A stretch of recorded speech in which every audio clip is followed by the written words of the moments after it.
Have you ever worked on a project where you needed fabric covered cord, but you weren't sure how to make it?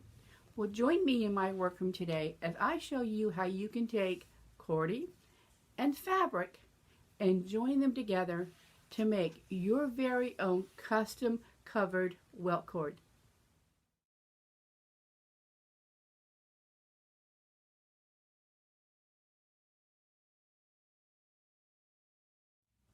Hello, my name is Sandra, and I want to welcome you to my custom drapery and soft furnishings workroom. Now, it's my goal to educate, inspire others who love to sew and create as much as I do.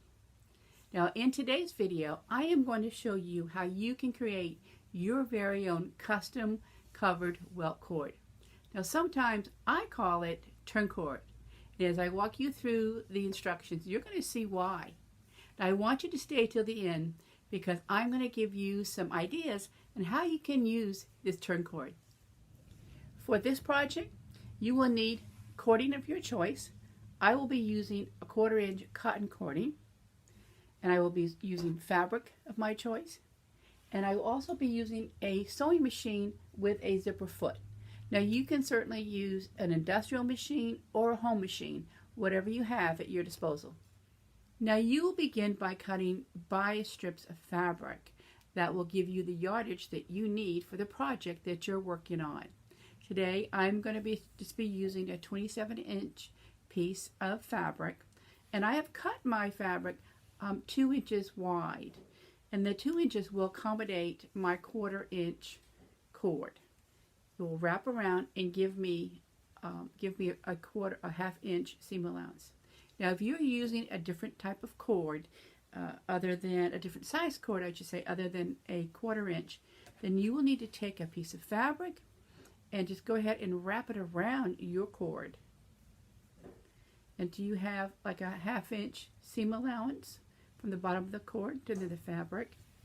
And then you'll just cut that off and go ahead and measure it if you want to. I'm eyeballing mine. I believe it's a half inch. And then you will open that up and you will take a little tape measure and you will measure that width. And yes, mine's right on the 2 inch mark. So my strip of fabric is going to be 27 inches long. That's what I need for my project, and 2 inches wide.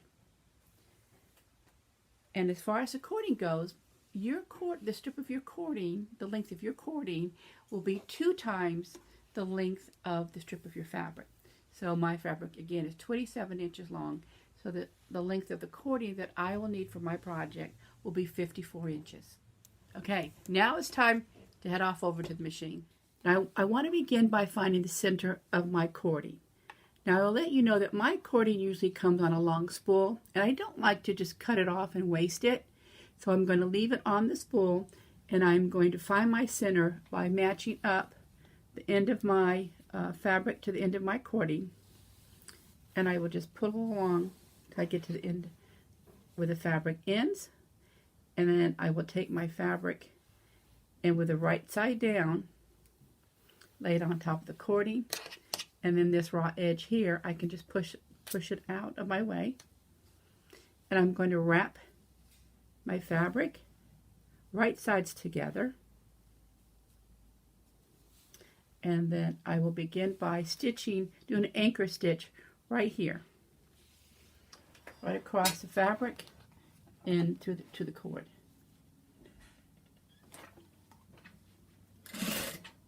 And I will back that. If I do not want this to come loose, put a nice anchoring stitch.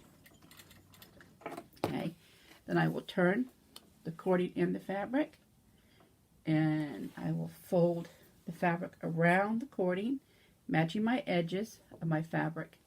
And I'm going to stitch maybe about 1/8 of an inch away from the cording edge, because I do not want to catch the cording. I do not want to catch the cording as I stitch. I want to stay away from there. So just about 1/8 of an inch.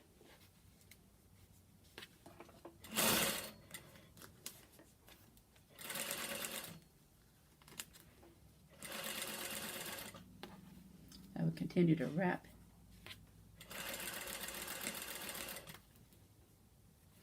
Now this is a cotton fabric, and I would tell you, if you're going to use fabric like, you know, satins or silk, they really turn nice. They make really nice turn cord.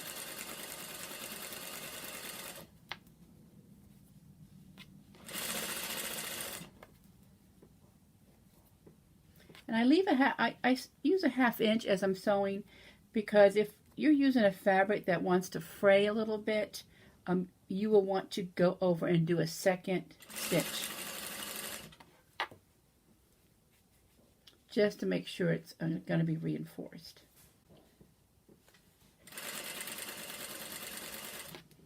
And you'll see what I mean in just a few moments when we begin to turn it. There's a lot of stress on the threads as you turn the fabric. When you get to the edge, you can do a little back tack.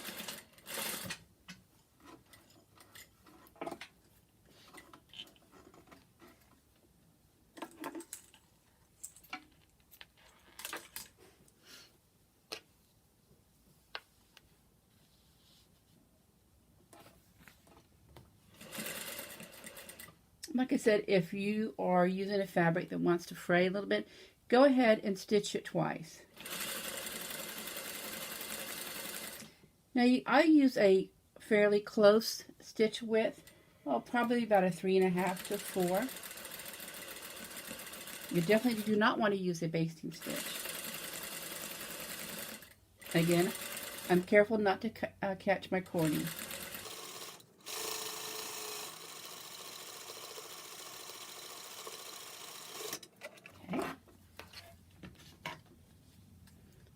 Stitched, I can trim it. Okay, I'm going to go back, and I'm just going to trim off this corner, and careful not to go through my stitching, or don't cut your cord either. But I want to get rid of some of that bulk around that edge. Okay.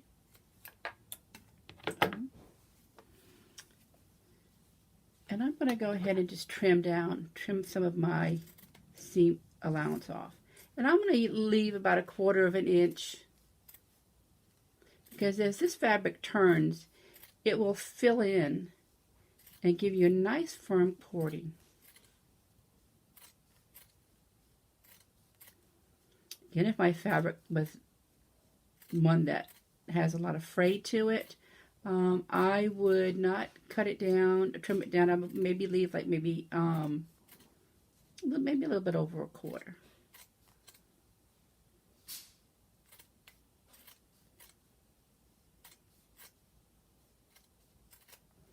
Okay.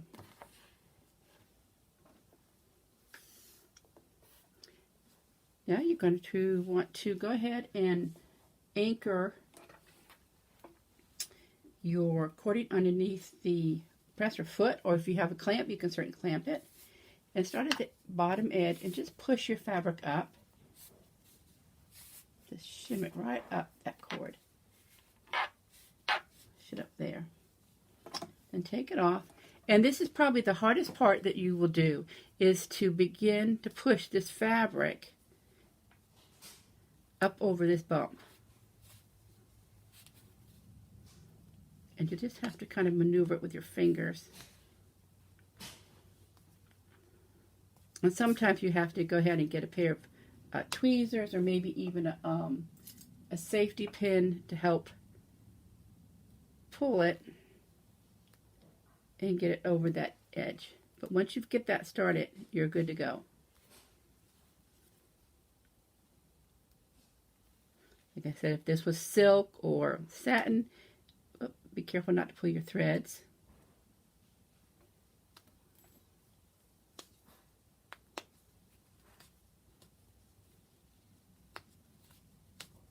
Go. Start pulling.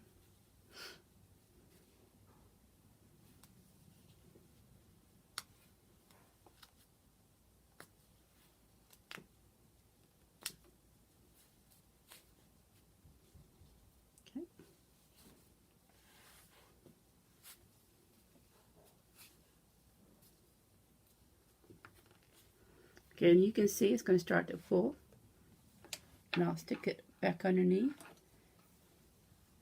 And again, from this end, I will push my fabric up.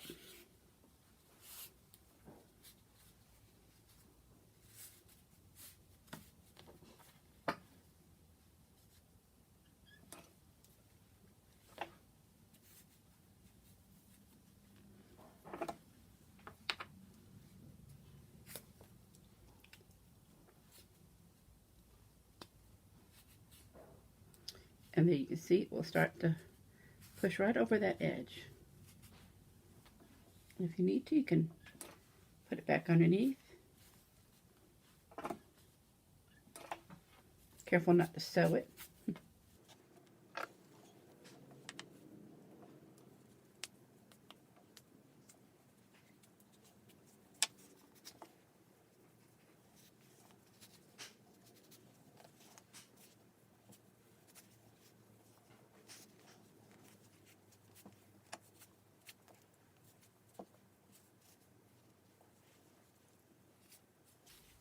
And this is why it's called turn cord, because you'll just push it. And I can start to feel it come out this end here, and you'll keep pushing it, pushing it. You're pulling with this hand and pushing with the other. And you can see how it comes out the end. And there you have it. You have your fabric covered welt cord. Now you can go ahead and cut it off. And like I said, you have not wasted that other 27 inches of cording. Now that you have finished making your turn cord, you can turn it into just about anything. You can coil it and stitch it and make it into a fabric covered bowl. You can take it and make buttonhole loops.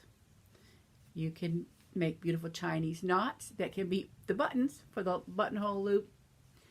Or you can take these Chinese knots and you can put them in the corner of, say, pillows, pillow shams, duvets. You can even take them and put them at the top of, say, valances, or embellish valances and cornice boards with them. Or you can even take a strand and go ahead and use your finger to create this type of chain stitch. It's almost like a crochet stitch, but only with your fingers. And these would make a nice element that would go on top of a pillow. Pull it through here. A pillow. Or even if you made it long enough, you could turn it into a tieback. So I hope that you have been inspired today and that you will consider coming back to visit me in my workroom at another time. So simply hit the subscribe button and we will see you soon.